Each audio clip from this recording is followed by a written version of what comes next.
growing up, was there a certain, I don't know, like career field or certain direction that your parents were pushing you in to pursue? Yeah. My parents wanted me to go to, I'll start off at least with college and then go into the medical field, be a doctor, be some sort of practitioner. And then that's sort of just the way Asian culture is. They want your kids to be successful, and that's all they really know. They don't really know how the U.S. really works.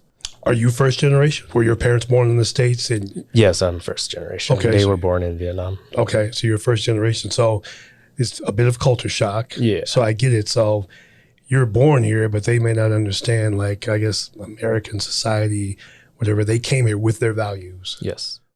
So you go through the process, and then you eventually graduate the academy. Mhm. I'm guessing your entire family shows up Yeah. to see this. Now, when that happened, by then, did they understand what it is that you were doing? I think they still didn't really understand what I was doing, but it was still a proud moment. It was sort a of- proud moment, Sort okay. of accomplishing something. Mm-hmm. Sort of like when I graduated from college, it was a big proud moment that, Well, they this is understood done. that. Yeah. But they didn't realize that once you get your degree, you're not guaranteed a job. Right. You know, I didn't realize that either. So going through that process now, we finished something else and it was very hard. They just didn't understand why it was hard. And then Well, fully supporting you? yeah, fully supporting me. That was a big deal, just getting that support. And then the more I understood this job, the more I was able to feed back to them. It was like, this is what I do. When you call 911, this is what happens. When there's a fire, this is what I do. They're like, this is a very dangerous job. I was like, it is, but there's a reason why we went through such a hard academy, right? That's right. Like I'm running into a burning building, but the academy taught me all the things I need to know when I'm in that To burning keep you building. safe. Otherwise I'd probably be in danger every other day. That's right. You know, seeing safety, PPEs, all that different things with EMS side. It's Yeah. the same thing. But explaining to them, the more I learned about this job, there's more about this job that they're starting to understand. Me explaining to them about urgent care, 911, going to ER, going to your primary care doctor, bringing stuff up. You know, because Asian people don't call 911 unless they have a cold or they're dying. You know, and even That's a wide spectrum. even while they're dying, like still don't want to call 911. They're just like, Right. I'd rather just take myself to save myself the bill. I get it. There's a certain dignity, pride, maybe. Yeah. Like we don't do that. Now, did well, two questions. A, now since you became a paramedic, do they ask you a bunch of medical questions if They something do. comes up? Yeah, so like when like a family member gets too drunk or something like that, they're like, "Oh my gosh, this person's dying." Right. No, they just drank too much and passed out. Let's stop freaking out. We'll figure something out together.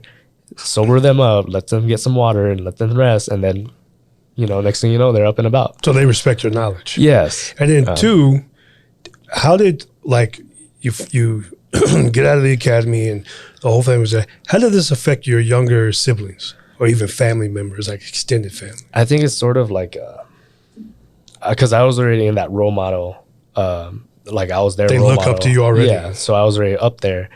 And the more things I learned about this job, how the system works, how the department works and how the city works, sort of informing them like, this is what retirement is. This is what this is. Just feeding them all these random knowledges, and whatever they grasp on, they could keep. That's how our conversation roll. But there's something they're not interested in, it doesn't really go towards that way. But if there's something they are interested in, there's towards that route. But they take a lot of what I say into consideration because of the things I see and all the things I've experienced is pretty valuable, I guess, versus learning it from YouTube or learning it from a book. It's more personal. That's pretty cool. And you were talking about like in the Asian community, and you know, we have to preface it by saying here, because I know, you know, in different parts of the country that may have a higher Asian population, you're going to see that represented in the fire department, police department, right? Yeah. West Coast, maybe the East Coast, right? Yeah. But here where we live in Albuquerque, you and I, you were saying it's just not something that typically you see. Yeah, it's because when you call 911, there's not really an Asian paramedic there. There's not an Asian firefighter there. There's not an Asian officer there or something like that. You don't. Have you run on calls like to an Asian family or something like that, since you've been in the department, they were shocked to see you? I think they were shocked or proud and to see you? relieved. Proud, all the above. I think they were shocked, they were relieved, they were proud. They're like, somebody here is taking care of me, and they understand me. Yeah. I think that was a big role in communication with the community. Like, especially even we're not the same Asian ethnicity, whether it's Japanese or Chinese or Vietnamese. I know what you're saying. If we're not the same, like when they see that we look the same, they have a sense of relief. Regardless if there's language differences or Yes. some geographical distances, it doesn't matter. Yeah, it doesn't really matter, but they sort of see that and they're like, okay, I'm a little bit more calm. Or when I ran on Vietnamese family, and there's been some miscommunications until we start doing the assessment. They're like, oh, this is why you called 911. It's like, no, I have a doctor's appointment. It's like, Okay. it's like, I have a doctor's appointment I need to go to, call Right. 911. It's Right. like, wait, what? What? Like, there's some miscommunications there, you know? And then when you're there it helps out the crew, I think, a lot, and our officers yeah. a lot, where it's like, oh, we can It's actually frustrating understand this not to be able patient. to communicate. Yes. And then you start like, so do I treat this as an A&O patient, and now they're not A&O, so do I force transport them to get seen? Or what do I do? There's those gray area, sticky situations where when you can actually talk to these patients, it's okay, we can figure things out and everything is okay. So I think, so me responding to calls with a Vietnamese family in particular, it makes it a lot easier to build that repertoire and to sort of calm them down. And That's then cool. lead them the right direction. Yeah, and I was going to say that's an important thing, to help them get the care that they need, because in certain situations they may not even be able to ask for what they need. Yes, because they don't know. So I think a lot of people, especially when they first move to the U.S., especially to America, they were taught, like, if anything is wrong, call 911 instead of, there's a lot of different avenues you have besides calling 911. So arguably, how is that any different than the people that were born and raised here? And if anything they were goes taught wrong, that as well. they call 911, right? That's a Yeah. losing battle on our part. I don't know if we're ever going to be able to help people understand the proper use of the system. And I think that comes into having our guys go out there and sort of informing our patients, especially when they call 911 multiple times. And it's like, hey, you know, you have these different avenues that you could go through. Hey, you don't have to wait 12 plus hours for your bloody nose. Instead, you could wait a couple hours at the urgent care for your bloody nose. You know, there's different avenues that people don't realize that they have. But I could see how much of a challenge it would be if you have the language barrier. So let me ask you this, and you know, I want to respect everybody's time. So, but there are a couple of more things that I want to ask you, and one of them is, so because you have 4 years in the department. Yes, starting my fifth, I think. Starting your fifth year. So for us, you know, old guys or whatever you want to call it, you know, and we were talking about it earlier, you're still a rookie. Yeah, I still feel like I'm a rookie, even. I did too, up until about 5 years. If I remember right, where I started to feel a little bit more at home, so to speak. So one of the reasons that I wanted to sit down with you also is because of your perspective. Yeah. And kind of the way you look at the department, you know, your responsibility, making a contribution in your way, you know, to your officer or whatever it is. And just, I don't know, I just thought it was a healthy perspective for a career you're going to spend the next 30 years in, and kind of how you want to see that. So, like, for instance, you were telling me earlier today about what inspired you to want to learn to be the best paramedic you can. You're a driver now, and you want to perfect that. But what you said was, because my job is to support my lieutenant and to make his job in life easier. Yeah, so the second I got off probation, I was ready to upgrade a drive right out the bat. So I've been floating for 3 years. I got very fortunate with the different crews I've worked with and the different lieutenants I've worked for, that they were all very hardworking, very caring, empathetic. really took their job seriously, where they want the best for their patients, because those patients could potentially be another firefighter's family member. It could be potential your family member or your friend's family member, and that's just a whole part of the community. So they sort of instilled that into me. So when I saw my lieutenant outworking me, that made me feel bad. It was like, your lieutenant was outworking you. Yeah, I was like, you can't let your lieutenant outwork you. That's your officer. So that's not a good look. Yeah, and then when I was in probation, I had drivers come up and talk to me. It's like, hey, like, your job is to make the lieutenant's job easier as a pipeman, right? Yeah. You do the things you're supposed to do, and the lieutenant oversees you like a management position. So I had a lot of really good drivers who were showing me the ropes. They were teaching me with positive reinforcement, and you had those other drivers who were teaching you with negative reinforcement, but both sort of worked hand in hand, to where it's like you sort of you want to become the teacher that you looked up to. Whoever was the best teacher for you is the one you're trying to reflect. You want to emulate that. Yeah, you want to emulate that. You don't want to make them not proud of you because they're the one who taught you. So I had a lot of really good teachers who was like, this is what I do as a driver.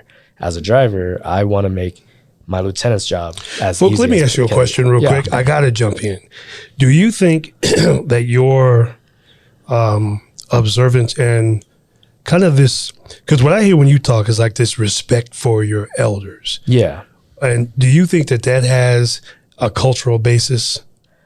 I think it has. Like you're raised like that? Maybe. I never really considered that. Well, because I don't know if many people, when you said that, it hit me, because I still feel an obligation to the first guy that recruited me. Yeah. And whenever I talk to him, he knows it, but I always tell him, I say, I just want you to know you didn't waste your time and I didn't let you down. Yeah.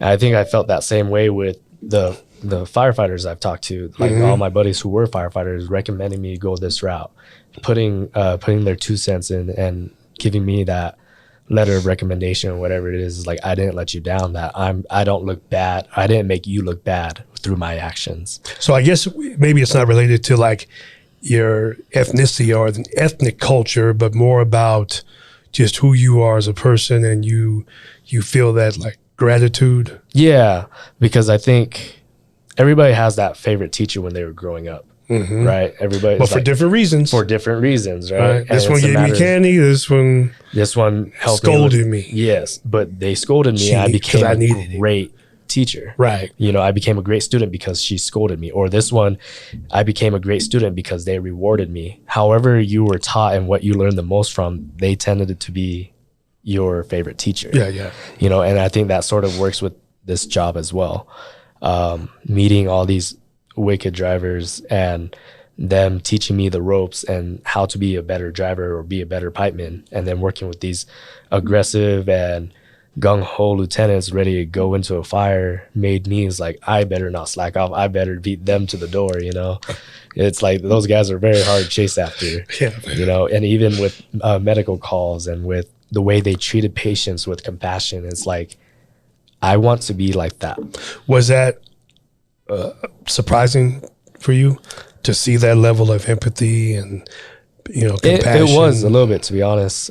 Seeing that, it's like, I didn't know there were so many people here who truly cares about their community, who truly cares about their patients. Well, yeah, man. And when you see like the dedication that people have, and I can only speak for this department, it's the only fire department I've ever been in, but like, because I've been the same as you, like in awe sometimes of some of the examples of compassion and just way, way above and beyond empathy that I've seen exhibited. And even like in some of the random acts that the guys do off duty, and we're going to talk about that a little bit too, things that people don't even know the time that some of our members dedicate to others. I was sitting here one day in my office, and I've never said this on camera before, but I was looking out the window, working, and noticing all these cars pulling up. Yeah. So down in the auditorium, they were having a blood drive. And I sat there, I was watching people I knew, members off duty, getting out of their cars and walking down to the auditorium to give their blood. And it just hit me that day, like, here are people that daily sacrifice, Yeah. right? Going to the unknown, risking their lives, whatever. But on their days off, they'd be willing to come and donate their very blood. Yeah. And it just, I got a little bit emotional. I choked up that day because just the impact of that, a culture of people who their entire existence is really about giving. Yeah.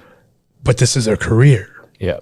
But it becomes so embedded and interwoven into the fabric that this is who they are off duty too. Yeah. So I think that's why it plays a big role, because a lot of the guys I've met, on their days off is like, hey, bro, I need help with the ranch. You mind coming out and help me out? And they're like, yeah, I have all the time in the world to help you out. And they don't do it just because we work together. They do it because that's just the type of person they are. People asking is like, hey, I need help with my house. And they, without batting an eye, would go and help out. Or, hey, I need a DD. Right away, they got like designated driver. For those of you that don't know what a DD is, these guys would go above and beyond to help their guys out, and that's not because we're in the fire department together. That's just who they are. They would help anybody out if somebody was to ask them. And did you expect that before you got here? I did not. I didn't know it was that tight. Yeah, neither did I. Group here. I didn't, but it was a welcome surprise. And then, so on that note, I learned something about you a few weeks ago, is that you too have an endeavor that you have off duty that's like really important to you. Yeah. So like a big part of my life since I was a kid up until now, I was part of a youth group for my church. Going through that as a kid, and then by the time I turned 18, I became a youth leader, going through conventions, different ways to learn and teach kids and stuff like that. So I dedicate on my days off, if I have the time, to try to be with my youth group and to help and teach them. What kind of stuff do you teach them? A lot of different things besides teaching them our religion, teaching them things about church and stuff like that. We teach them through different avenues, survival stuff. Once a year, we'll go to the mountains and pretty much throw them into the wild and let them survive. Oh, okay, yeah. So we're teaching them knots and ropes, how to make a fire, how to set up tents, find water, filter water, cook and clean, and all these different things about. It's like a mini life. Boy Scouts. Yeah, pretty much. It's like a Boy Scouts with church and the youth group. Mm-hmm. But on top of teaching them the survival stuff, the religious stuff, we're teaching them about our culture and trying to get them very in touch with that we are still Vietnamese and we're still things about our culture that we don't want to lose, our ancestries. So to like preserve your culture. Mm-hmm. Man, I think this is all volunteer on your own time. Yeah, we don't get paid or anything like that. And all of our youth leaders are all volunteer. They dedicate almost every Sunday of their lives to teach the future generation. Why do you do it? I do it because of, I think I had a kid come up to me and told me that, thank you, because of you being a role model and everything like that, I broke out of my shell, I became confident, or I made friends because of you. Wow. Or, life was hard and you, Sundays were the best days of my life whenever I showed up and stuff like that. So those little things that these kids brought up sort of, kept me there and then sort of made me stay. And then I've been a youth leader for like 10 plus years now. So It's just, so those guys are those positive reinforcement from them sort of made me stay, them saying like, I became a youth leader now because of you. Like watching them grow up. Yeah. So I started teaching these young kids at, 12 to 18 or whatever. Right. And then now they're currently working with me as a youth leader, going through the same steps I pretty much went through. So they say you could tell a tree by the fruit it bears. Oh yeah. Right. Yeah. So how did they feel like when you, what kind of impact did it have when you became a firefighter on your group? I think a lot of kids were very excited because they didn't know what I was going through. They didn't know I was applying for the academy and stuff like that. So I showed up one day, bald, academy mode, and they're why is he bald? And like, where'd all your hair go? So there was always jokes about that. And then I was working at Station 8, that's down the street from my church, and it was during Halloween, and we're like, hey, let's bring the fire trucks down there, let these kids see it. And that's when all the kids sort of knew, it's like, oh, he's a firefighter. And so now they know that there's somebody in our church that's a firefighter. And they're like, okay. And then we sort of went from there, started talking more about it. And now they're being educated with what we sort of do, whether it's running into a burning building or doing CPR, medical side and all that stuff. They're learning a little bit more about the fire department just because I'm in it. Because our youth leaders has different occupations. There's like pharmacists, there's a police officer, there's CSI, all those different occupations that we sort of educate our kids with what each of these youth leader does. Those kids are very fortunate, man, to have that kind of diversity and expertise at their fingertips, really. Yeah. So we'll close here in a second, but I wanted to, do you think that for you as an individual, like, or maybe even for the kids, I should ask the question, because it gets to be like a touchy subject or whatever. Like, isn't it important to be able to see someone that looks like you sometimes in the capacity of a firefighter or a police officer, you know? You sort of see like a reflection of your younger self in somebody else? Is that? Well, no, I mean, like when you talked about like when you run on a Vietnamese family and the relief you say they feel, you know? I think when there's like a common ground, like Hispanic patients, when a firefighter starts speaking to them in Spanish, yes, you see like a change yes. in their demeanor when they're talking to them. Right. They seem a little bit more at ease and calm, because I think communication is super important. It doesn't matter which language it is. Well, it's everything, right? Yeah. And so when we communicate English speaking only, it's very easy to communicate that. But Sure. when you have a Hispanic family who only knows Spanish, when you have a firefighter who could talk to them in Spanish, they start becoming relieved. When you have a Vietnamese family who starts panicking and stuff like that, and then I talk to them in Vietnamese, they sort of get that same sense of relief. It's like, okay, so I could relay to you my problems. Even if it's choppy, we can still somewhat communicate versus zero understanding whatsoever. Do you think there's ways that the department, like we can expose more diverse groups, like, I don't know, Vietnamese candidates or Black candidates, Native American? I think so, with the whole, because now in this age, there's a lot of social medias. A lot of people don't know what we do.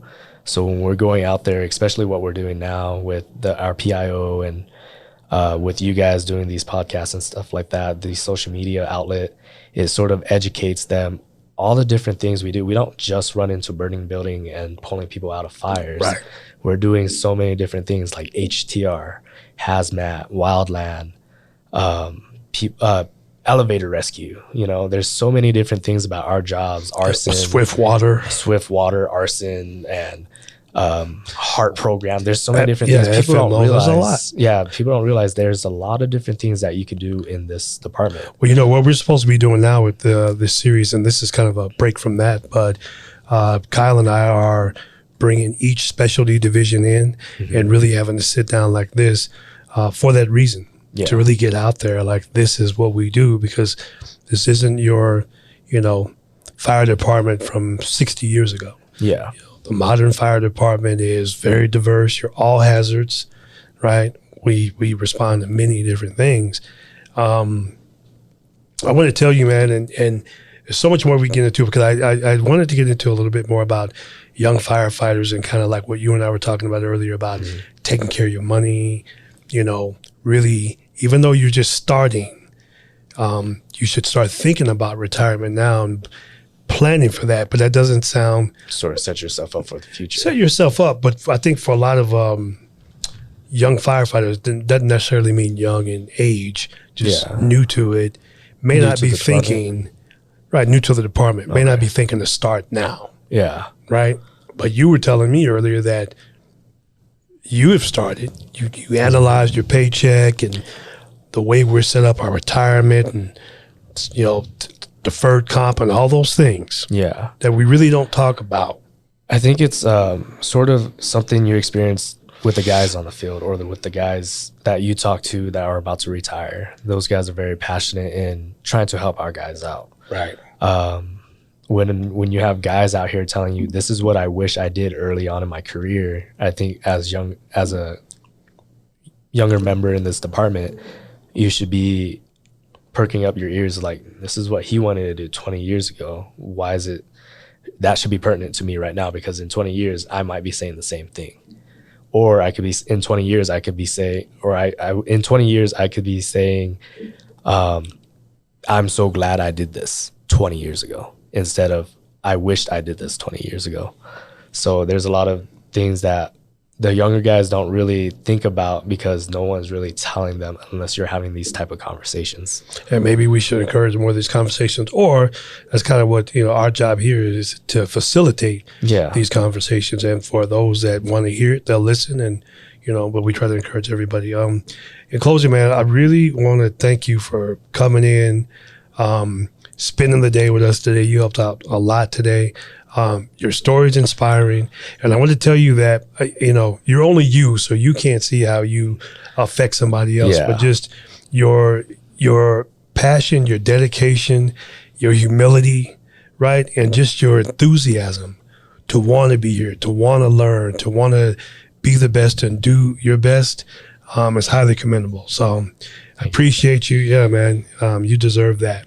For everybody else, it's all the time we have. I know Phuc and I could sit here and we could talk talk for a long time. We got tea and we got comfortable, but we'll close it off there. I always finish every video just asking for your support.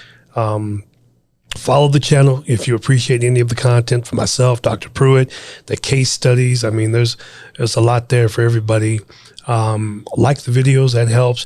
Comments help as well. You guys can even tell me about, I get these comments all the time, like, when are you going to grow your hair out? It's a joke. You know what I mean? Doesn't matter. You guys can send them. And all that stuff helps us out. So we hope you continue to follow, and we'll continue to bring you the content. Have a great day. Thanks.